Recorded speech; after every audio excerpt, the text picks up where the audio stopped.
नमस्कार मंडळी, आपण आज बनवणार आहोत उपवासासाठी भेंडीची भाजी।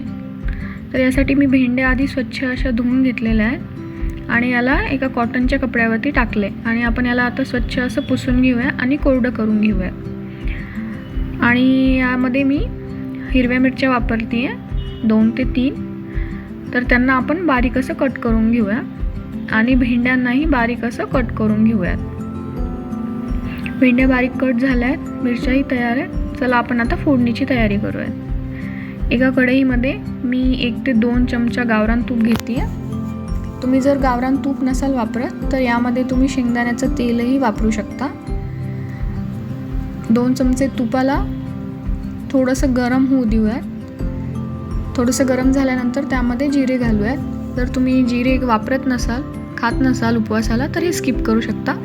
डायरेक्टली बारीक कट केलेली हिरवी मिरची घालायची। छान अशी त्याला तळून घ्यायचं आहे। हिरवी मिरचीला त्याला हलवून घ्यायचं, जिरे आणि हिरवी मिरची छान अशी हलवून घेतल्यानंतर एक अर्धा मिनिट ते 1 मिनिट छान असं तळून घ्यायचं आहे तुपामध्ये। छान अशी तळून झाल्यानंतर त्यामध्ये आपण कट केलेली भेंडी टाकायची आहे आणि ती हलवून घ्यायची व्यवस्थित, जेणेकरून तूप आणि मिरची आणि भेंडी ही एकरूप होईल। व्यवस्थित असं सर्व हलवून घ्यायची भाजी। हे बघा सर्व अशी मिक्स झालेली आहे आणि यामध्ये आपण मीठ हे सर्वात शेवटीला घालणार आहोत, कारण मीठ जर आत्ताच घातलं तर ती अशी चिकट होते भाजी। त्यामुळे मीठ स्किप करायचं सध्या तरी आणि सर्वात शेवटीला घालायचं आहे।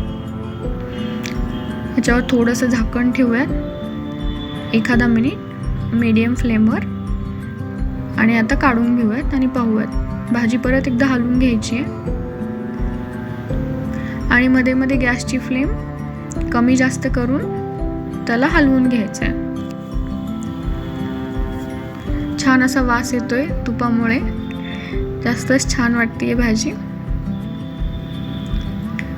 परत याला हलवून घेऊया छान असं। आता झाली आहे बघा भाजी तयार।